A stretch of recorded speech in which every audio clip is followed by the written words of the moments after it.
मेरा टॉपर। भाई साहब मेरा टॉपर है। मेरा टॉपर है। डॉक्यूमेंट्स है मेरे पास। मेरे पास भी डॉक्यूमेंट्स हैं। मेरा टॉपर है। मेरा टॉपर है। ऑल इंडिया रैंक मेरे से लेकर के आया है वो। आप कुछ भी कहें, ये टॉपर मेरा है और मेरे पास इसके पूरे दस्तावेज भी मौजूद भाई हैं। साहब उसने हमारे यहाँ से पढ़ाई की है, वो हमारा टॉपर है। जेई में रैंक 1 लेकर के आया है, हमने पढ़ाया है उसे।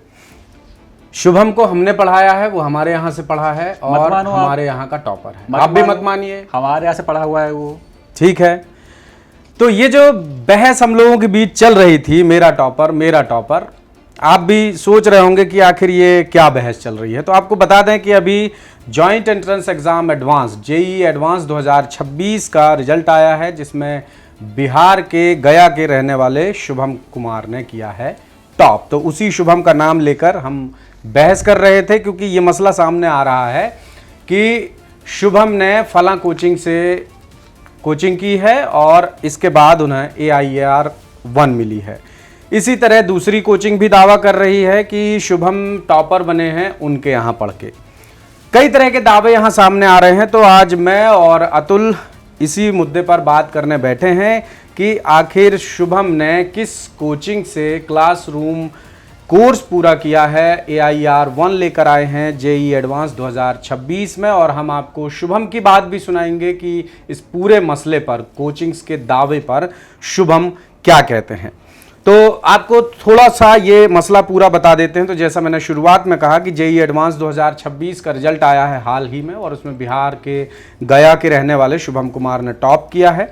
शुभम के टॉपर बनने के बाद कोटा की एक प्रसिद्ध कोचिंग ने दावा किया कि शुभम ने उनके यहाँ से क्लासरूम कोर्स किया है, लेकिन अब पटना की एक दूसरी कोचिंग भी इस फहरिस्त में आ गई है और वो कह रही है कि शुभम से जुड़े वीडियो और कुछ एडवर्टाइज कंटेंट शेयर करके दावा किया जा रहा है कि शुभम उस कोचिंग से पढ़े हैं। तो अतुल, ये मसला तो हमेशा से चला आया है। जब भी कोई बड़े एग्जाम्स के रिजल्ट आते हैं तो हमेशा ये दावा किया जाता है, कोचिंग संस्थान दावा करती हैं कि फला टॉपर हमारे यहाँ से पढ़ा है, और कई बयान भी हम सुनते आए हैं। लेकिन अभी का ये जो मामला सामने आया है, इसमें खुल के लड़ाई शुरू हो गई है दोनों कोचिंग्स के बीच।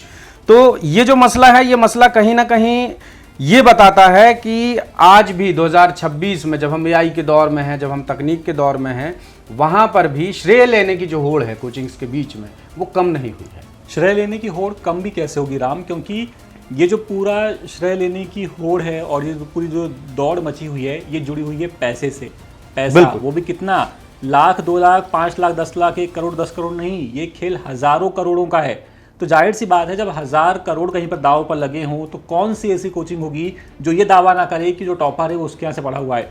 लेकिन अभी क्योंकि हम बात कर रहे हैं शुभम की, जो कि ऑल इंडिया रैंक 1 लेकर के आए थे जेईई एडवांस में, तो अब ये किस कोचिंग से पढ़े हैं पहले आपको ये क्लियर करते हैं। आपको सुनाते हैं शुभम का ही वो बयान, जिसमें वो ये बता रहे हैं कि उन्होंने क्लासेस कहाँ से की। सुनिए। उसमें तो लोगों ने आई थिंक बकवास कर रखी है, पूरी क्लेम कर रहे हैं कि मैं किसी दूसरे कोचिंग में बिलोंग करता हूँ, जबकि मैंने 2 साल लगातार एलन से पढ़ाई की है। आई थिंक ये पूरा कम्प्लीटली गलत क्लेम है। एलन से मैंने पढ़ाई की और कोई भी दूसरा कोचिंग अगर क्लेम कर रहा है तो उस पर आपको भी बिलीव नहीं करना चाहिए। अब ये तो सुना आपने शुभम का बयान, जो शुभम ने बताया, जो वीडियो हमारे पास मौजूद है। लेकिन जब द सूत्र ने दूसरी कोचिंग जो दावा कर रही है, पटना की कोचिंग, उसने ये दावा किया कि शुभम तो हमारे यहाँ से पढ़े हुए हैं। इस दावे में कितनी सच्चाई थी जानने के लिए हमने उन्हें सीधा फ़ोन लगाया, और जब हमने उन्हें फ़ोन किया तो जो दूसरी कोचिंग है, दूसरी कोचिंग ने हमें बताया कि शुभम ने उनके यहाँ से ऑनलाइन क्लासेस ली हैं, ऑनलाइन क्लास कंप्लीट की है, और जो टेस्ट सीरीज़ होती है वो टेस्ट सीरीज़ भी लगाई है। इसीलिए शुभम उनका भी स्टूडेंट है, और उनका ये कहना था कि एक स्टूडेंट जब किसी भी एग्ज़ाम की तैयारी करता है तो वो कई तरह की टेस्ट सीरीज़ लगाता है, कई ऑनलाइन क्लासेस लेता है। तो इसीलिए शुभम ने भी कुछ वैसा ही किया, और शुभम उनका स्टूडेंट है, ये दावा किया दूसरी कोचिंग ने। और पहली कोचिंग कोटा वाली भी यही दावा कर रही है कि शुभम ने उनके यहाँ से क्लासरूम कोर्स किया, जिसके बाद उनकी ऑल इंडिया रैंक 1 आई। राम। बिल्कुल अतुल, अब ये जो पूरा मसला है, दो कोचिंग ऐसा दावा कर रही हैं, क्यों कर रही हैं, ये सवाल भी उठना चाहिए। तो इसलिए क्योंकि एक छात्र कई ऑनलाइन प्लेटफॉर्म से तैयारी करते हैं, कई जगह से मार्गदर्शन लेते हैं, कई टेस्ट सीरीज लगाते हैं, डिस्टेंस लर्निंग प्रोग्राम्स करते हैं, और ये सब करने के दौरान उन्हें रजिस्ट्रेशन तो करना ही होता है। फिर जैसे ही रिजल्ट आता है और अगर छात्र सफल हो गया और शुभम जैसा केस आ गया कि AIR 1 आ गई, तब तो फिर कोचिंग वालों की लाइन लग जाती है, श्रेय पाने के लिए दावा करने लगते हैं कि जो टॉपर है वो उन्हीं के यहाँ से पढ़ा है। अतुल ने कुछ देर पहले जिक्र किया था कमाई का, कि ये पूरा खेल होता है पैसों के लिए। तो चलिए हमने थोड़ी पड़ताल की है कि आखिर क्यों हम कह रहे हैं कि ये कमाई का ही खेल है, पैसों का ही खेल है। तो लगभग हर साल 1.5 से 2 लाख छात्र JEE एडवांस में अपीयर होते हैं, ये बिल्कुल ऑन रिकॉर्ड डेटा है। अब अगर JEE एडवांस की कोचिंग की ही बात करें तो कोचिंग फीस कितनी होगी, ये इस बात से तय होता है कि आप ऑनलाइन कोचिंग करेंगे या ऑफलाइन। ऑफलाइन कोचिंग की फीस लगभग 2 से 2.5 लाख रुपए प्रति साल तक होती है, जबकि ऑनलाइन कोचिंग की जो फीस होती है वो 30, 40, 50 हजार रुपए तक ज़्यादा से ज़्यादा जाती है। अब अगर 2 लाख बच्चों की संख्या को 2.5 लाख की हम एक स्टैंडर्ड मान के चलें, 2.5 लाख कोचिंग फीस है औसतन, इससे अगर गुणा करें तो ये होता है लगभग 5,000 करोड़। जी हाँ, 5,000 करोड़ ये पूरी रकम होती है। यानी सोचिए हर साल 5,000 करोड़ का बिजनेस तो अकेले JEE एडवांस की फीस से हो रहा है। ऐसे में कौन दावा नहीं करेगा कि टॉपर ने उनके यहां से पढ़ाई की है। क्यों? क्योंकि जितने ज्यादा बच्चे उनके पास आएंगे उतनी ज्यादा कमाई होगी। तो टॉपर्स के नाम को चारा बनाकर ये कोचिंग संस्थान दूसरे बच्चों को, नेक्स्ट बैच को आकर्षित करते हैं, लुभाते हैं कि देखिए हमारे यहाँ से ये टॉपर निकल गया है, आप भी आइए, आप भी पढ़िए और आप भी टॉप कीजिए। अब अतुल, यहाँ पर सबसे बड़ी बात ये आती है कि कुछ रिपोर्ट्स भी आई हैं बाजार की अलग अलग, और वो टोटल डेटा भी बताया है।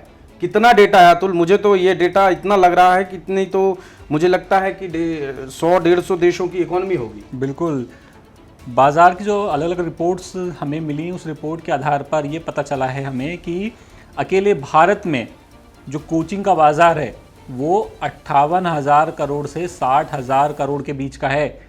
भारत में कोचिंग का बाजार, सोचिए, इसमें ऑनलाइन कोचिंग, ऑफलाइन कोचिंग, आपकी टेस्ट सीरीज, आपका डिस्टेंस लर्निंग कोर्स, दुनिया भर की किताबें, दुनिया भर की आपकी पढ़ाई, मतलब क्या क्या इसमें शामिल नहीं होगा, तब जाके ये मार्केट 60,000 करोड़ तक का है। और जरा गूगल करिए 60,000 करोड़ कितने देशों की GDP है, कितने देशों की इकॉनमी है, निकालिए, आपको खुद मालूम पड़ेगा कि अकेला एजुकेशन सिस्टम सिर्फ कोचिंग के नाम पर 60,000 करोड़ का बाजार लिए बैठा है भारत में। और जब इस पूरे मामले पर हम एक्सपर्ट्स की राय लेते हैं तो एक्सपर्ट्स का ये मानना है कि क्योंकि ऑल इंडिया रैंक की उपलब्धि कोचिंग को, जो उसकी ब्रांडिंग है कोचिंग की, उसकी ब्रांडिंग के लिए बहुत इंपॉर्टेंट है। इसीलिए कोचिंग वाले बार बार दावा करते हैं कि ऑल इंडिया रैंक जिसकी भी आई होगी, अकेले शुभम की नहीं, किसी की भी आई होगी, किसी भी एग्जाम में आई होगी, वो स्टूडेंट उनके यहाँ से पढ़ा हुआ है। और इसके लिए ये मान के चलिए, अगर आपने एक मूवी देखी होगी 12th फेल मूवी में जब लास्ट में उनका सिलेक्शन हो जाता है, वो अपना रिजल्ट देखते हैं, उसके बाद कोचिंग वाले उनके पास जाते हैं और उनको बताते हैं कि आप बस इतना बोल दीजिए कि आप हमारी कोचिंग से पढ़े थे, इसके बदले में आप जो चाहेंगे वो हम करेंगे आपके लिए। बिल्कुल बिल्कुल। तो वहां अगर बच्चा फिसल गया, छात्र फिसल गया, उसने बोला कि हाँ ठीक है मैं तो बोल दूंगा, मेरा कुछ नहीं जा रहा, लेकिन आपके उस बोलने के, आपके उसके कबूल करने के कि मैं आपकी कोचिंग से पढ़ाऊं, इसका उन्हें कितना फायदा मिलता है ये सोचिए। लाखों करोड़ों हजारों करोड़ रुपए कमाते हैं वो खाली सिर्फ और सिर्फ टॉपर के नाम का इस्तेमाल करके। और इसी पूरे मामले पर लेकिन विवाद तब होता है जब इसी तरह के केस आते हैं, शुभम जैसे केस आते हैं, कि जब दो कोचिंग वाले आपस में ये दावा करें कि वो तो हमारे यहाँ से पढ़ा है, वो तो हमारे यहाँ से पढ़ा है। इसीलिए हम ये सवाल उठाते हैं बार बार, और हम आपसे भी पूछना चाहते हैं कि क्या अगर हम शुभम की बात करें, अगर जैसे दोनों कोचिंग ने दावा किया कि शुभम हमारे यहाँ से पढ़े हैं, इसलिए उनकी ऑल इंडिया रैंक आई, वो टॉपर हैं, तो क्या इस बात की गारंटी है कि जो ये दावा कर रहा है कि टॉपर उसके यहाँ से निकलते हैं, तो अगर 2 लाख बच्चे जेई के एडवांस में अपेयर हुए थे, शामिल हुए थे राम, तो वो 2 के 2 लाख बच्चे उस कोचिंग से क्यों नहीं सिलेक्ट हुए थे? जाहिर सी बात है, वहीं से सिलेक्ट होते। बिल्कुल। इसमें आपकी मेहनत भी बहुत होती है, स्टूडेंट कितनी मेहनत करता है उस एग्जाम को क्लियर करने के लिए, ये बहुत इंपॉर्टेंट है। हाँ, मार्गदर्शन मिल सकता है आपको, कोचिंग आपको गाइडेंस दे सकती है, लेकिन पढ़ना तो आपको ही पड़ेगा, चलना तो आपको ही पड़ेगा उसके ऊपर। तो इसीलिए ये सारे अगर बहकावों से आप बचें, बहुत सोच समझ कर फैसला लें, तो हो सकता है आप एक तरह की ठगी कह लीजिए, इस ठगी से आप बच सकते हैं। और ये आपकी चॉइस है, आप किस कोचिंग में जाते हैं, आपके पेरेंट्स की चॉइस है, पढ़ना आपको है, मेहनत आपकी लगनी है। लेकिन आप तक ये वीडियो लाने का मकसद सिर्फ ये बताना था कि ये जितने भी तरीके के प्रलोभन सामने आते हैं, ये स्टंटबाजी कह सकते हैं हम इसको। और आप भी अवेयर होंगे, लंबे समय से ये चीज़ें, ये ट्रेंड चला आ रहा है कि जब भी कोई बड़ा रिजल्ट आता है तो उसमें कोचिंग संचालकों की लाइन लग जाती है, वो बच्चों को अप्रोच करते हैं, उनको पैसा देकर भी अपनी कोचिंग के लिए बात करने को उकसाते हैं और उनको अट्रैक्ट करने की कोशिश करते हैं। तो आप सावधान रहिए, सतर्क रहिए, जिस भी कोचिंग में जाना है उस कोचिंग में पढ़िए। और अल्टीमेटली शुभम ने ही बता दिया, जो वीडियो अभी आपने शुभम का सुना कि वो उसने किस कोचिंग से पढ़ाई की है, साफ उसने बता दिया है। तो यहाँ पर अब कोई भी शक की गुंजाइश नहीं रह गई कि शुभम ने कहाँ से पढ़ाई की है। बस मुद्दा ये है कि ये जो कोचिंग संचालक हैं, ये कोचिंग संचालक कैसे सुधरेंगे, इसका जो कोई तरीका है वो तरीका सोचने वाली बात है। लेकिन आप क्या कर सकते हैं, आप ये कर सकते हैं कि आप जानकार रहें, सुरक्षित रहें, अवेयर रहें और ऐसी ठगी से बचकर रहें। तो इस तरह के और भी जानकारी परक वीडियो हम आपके लिए आगे लेकर आते रहेंगे। बने रहिएगा दासूत्र के साथ। आपकी प्रतिक्रियाएं, आपके सुझाव आमंत्रित हैं। लेटेस्ट, इन्वेस्टिगेटिव और इन डेप्थ खबरें देखने के लिए ज्वाइन कीजिए दासूत्र का व्हाट्सएप चैनल, सब्सक्राइब कीजिए यूट्यूब चैनल, लाइक कीजिए फेसबुक पेज और पढ़ते रहिए www.dasutra.com।